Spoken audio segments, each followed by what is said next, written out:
one of the biggest questions that any reseller will ever get, is where did you buy your stock from? Where did you buy this from? And that's not what the video is today. However, stay posted because there's going to be more on this topic. But the question is literally the cheapest and most effective places to buy stock for retail. So I've covered quite a few bits on this so far, and I've definitely covered the kind of approach with what I see as some options that you can take for retail. There's so many factors of this that are based on so many different moving parts. So what I mean by that is charity shops could be the best thing for you because you're on the south coast of the UK. There's a big, like, you know, older pensioner market, and they just take clothes there all the time, and the charity shops are sort of affordable because there's different demand. That would be a completely different situation to somebody who lives in London and gets more success going to like random kilo sales that pop up because London has loads of kilo sales. So the affordability is also, you could be somebody looking for purely designer brands, or you could be looking for unbranded stuff. So the kind of questions, I know that I'm so annoying for it. I always will give problems to the question that I've addressed. But I think that these are so many different factors that you kind of have to think about all the time with selling. And especially with this, is it's just understanding the market that you're dealing with. So second-hand market right now is at a super peak. And what I mean by a super peak, and the reason when I say a super peak is it still could go higher than this, but right now the demand is not as high as the supply. There's not as many people wanting it as there are people selling it. We're in a much more of a reseller economy with things in this current moment because there are more people selling than buying. So what does that mean? Basically means that it's not as easy as it was to buy stock cheap. Doesn't mean that it's not possible, doesn't mean that it can't be done, but it just means that you have to kind of like work on different ways. So some of the cheapest ways that I would say to buy stock, again, taking away the fact that it's just super relative to where you are and super relative to like the area that you live in, the intentions you have with what you're looking to buy, what your store consists of, what your price points consist of. So it's a super relative question, and it's not an answer that will be the same for everybody. My logical approach would be find out what works for you in your area. I'm still a massive advocate on hand-picking stock. I think that in order to understand what you sell and understanding the market that you're entering, you want to pick stock. You want to individually go and buy items of clothing that you can resell because you then understand what you're selling. If I had never picked items, I would not know the level I do, or I might have not had that spur of spark to be interested in learning about like the authenticity of brands and stuff like that. And that came from picking. So I would say the base layer of places, and everything is also seasonally based as well. Now, if you're anywhere in the UK, I would, well, even America actually, but I don't know how there's changes in terms of years. Car boots. Car boots are your best way of understanding how things work. I also think that car boots are really good for you to understand the quality and condition that most people keep their clothing in. There will be some mums that are pretty like saint-like at car boots, and they would have blessed them. They'd have washed all the clothing before and had it like that and ready to go. But most people won't go to that effort because they're selling it for a couple £. So what you understand by that is you can understand quite quickly how the price in a product that you buy second hand from different places and like from different people will have a different level of quality to it.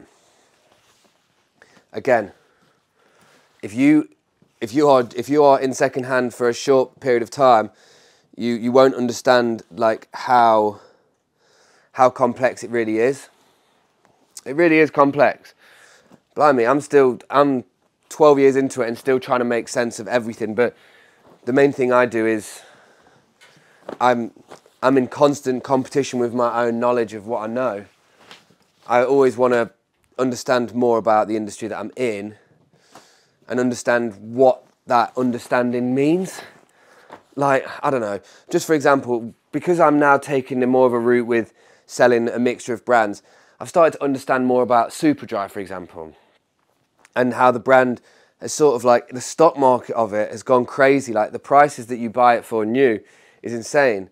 But Superdry has been one of those brands that was mass produced for ages and had a much cheaper price point to it. But now as a result, the value of it's gone up.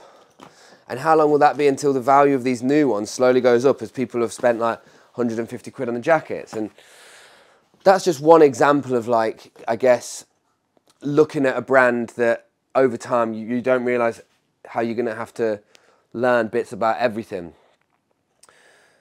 But when we think about like the cheapest and the most effective ways to buy stock, I would probably just say it depends where you are. If you are in an area that's heavily populated by older audiences, I would advise going to car boots and charity shops. I mean, if I was going back to the scratch of things, I would do what people weren't doing. Most people will jump to the internet. How do I buy loads of this? How do I buy this? Mate, make a flyer on your computer. If you live in like an older area, make a little note just saying, hey, I'm really inspired by starting a clothing business. I'd love to just buy any products you have. I don't want to waste your time and get you to organise it. If you've got anything that's not like Pretty Little Thing, not this, I'll take it, and I'll just, like, if you don't want the clothes anymore, I'll just take it and give them a little bit for it, or offer to just offer a service. If you offer something for something, then there's more of an interest. But doing something like that builds up a community level. It's something that nobody's doing, and if they are doing it, they're not telling you, because if they told you, then you might poaching them where they are. Some of the areas around where I've lived that have been much like older, posher people, they've just been older people, right? A bit like the Shire where I lived before. It was basically in the woods. But the people around there would have been like perfect people, because they would have had so much clothes. And this is when you start to get into it where what's efficient, because cheapest doesn't necessarily mean efficient. The cheapest way could be going to car boots, but it's very inefficient if you go to a car boot, the next one is 20 minutes away and you've only found 2 items and you've paid 2 quid and you can make like 20 quid off it. Like, that's not efficient. Might be cheapest, but it's not efficient.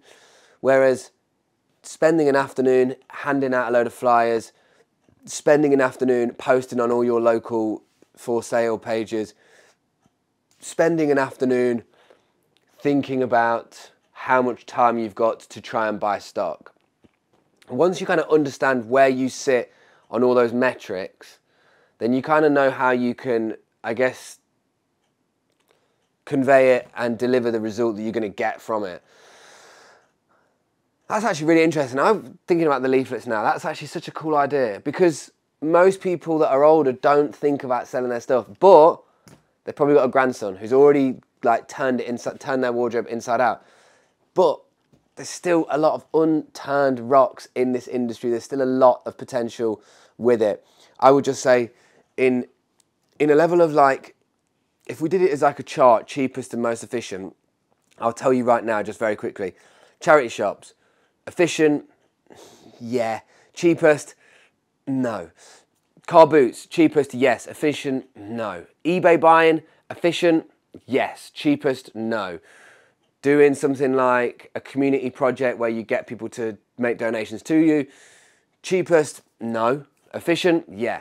I would say go for efficiency, because efficiency will pay off in the long run, whereas the cheapest will just give you a short burst of like success or gratification.